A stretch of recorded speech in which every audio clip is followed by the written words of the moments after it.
Now, after you got called for the draft, what was your where did you first go? I came back here and went to this when I took my physical and I passed for the physical. My twin did not pass. See, I had the twin, Donald, and he. So I talked with some people in the military to see whether or not that there was any bills or something where that they couldn't separate or they wouldn't separate twins. If he didn't pass, therefore I wouldn't have to go. So I found out that it was an impossibility. I had to go anyway. I talked with some people with the Air Force, and they said, "Well, you've already passed for the Army, and you don't report until September." I think it was September. Said if you pass our test, we can get you on in the Air Force next month, July. And I said, "Is that right?" "Yes." And I said, "Well, I have a friend. I think he wants to go to the Air Force. Can I contact him?" He said, "Yeah." "Then bring him on with you, and you take this test." And so that was no big deal. So we went down, and they gave us the test, and we excelled in the test. And they gave us on the 22nd of July to the 22nd of July 52 that we would be going to Lackland Air Force Base, San Antonio, Texas. And that's where we went. And then from that, they told us that we would be together at the 10 year of our service, and we believed that. But they stretched the truth to us. We would see each other, and we would see each other at a huge football field where they was having church. It was so many people at that time had volunteered for the Air Force, and reason being, I learned that they didn't want to go to the Army. The Army. This was during the time that we was in the Korean War, and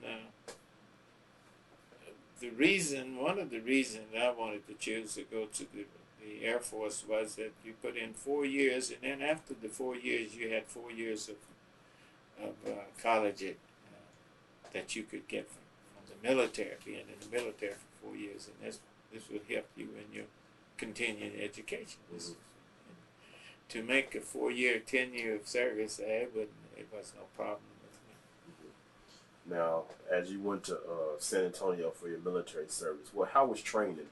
Training was rigid. It was rough. It was something that we've been subjected to that we'd never been subjected to in our lives. There was things that we was asked to do that we had never been asked to. We didn't have swimming pools at Lincoln High School. We wasn't taught to swim. The only swimming that we would do is in the creeks of the river. See, but we learned how to swim there. But it was a different type of swimming when you went to the military. They pushed you in there with all your gear on. Here we pulled off our clothes and got in there and they're raw. See, but it was a learning process, and I enjoyed every bit of it.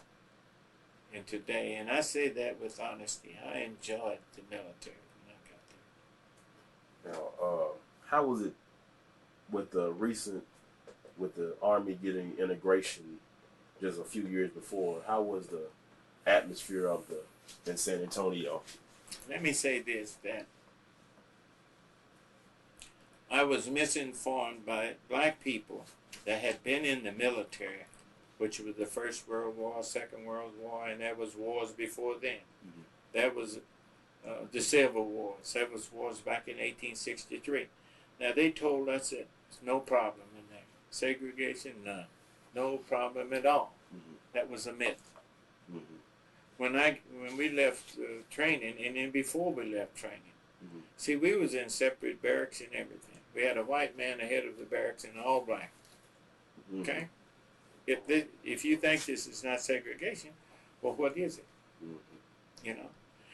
Sure, they can say, well, we had a white man in there, so we wasn't segregated. But it was. And I didn't like it. But before I left the military, it wasn't that it was okay. You knew how to roll with the punches. that is prejudices and the way a person perceives you is here. And it's going to be here as long as there's breath in the body. People are going to have differences. And they're going to think differently.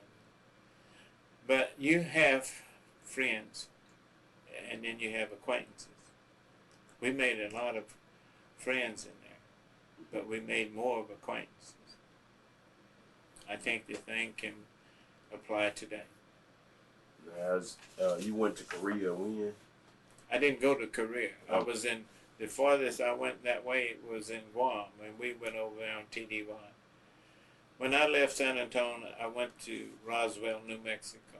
Okay. And then from Roswell, New Mexico, we went TDY to different places. And we only went TDY for 30 days at a time. At the time, we'd gone to Guam for temporary duty. Guam wasn't really up there where you saw any action. It was a preparing station where that you prepared to do things. It was just like, to me, it was just beer hall. That's the way I looked at it, because that's the only thing you had to do other than your regular military duties. Now, in Rosenwald, how was that atmosphere? Did they have the Roswell? Yeah, I'm sorry, Roswell. Did they have the, I guess, the UFO craze that they have now? We never had any. We didn't have any information pertaining to the UFO things. This is something that came much later than we. Maybe it was there, but it wasn't mentioned to us. Mm-hmm. The only thing that I can remember in that area, we was at Clovis, New Mexico. We'd go up there, and they had a bottomless lake. We would go up there to see some of the artifacts that was in Mexico, in New Mexico rather. And the bottomless lake, if you would go past the area up there, the current would take you right in the Gulf of Mexico. You were gone. Mm. You see, well, I didn't have reason to be getting in the water. You know, if they tell me that these things are going to happen, and past experiences with other people that has happened, I don't want that. Mm-hmm. See, so I never really got into this thing. There was other things that we were more interested in and going getting that water anyway.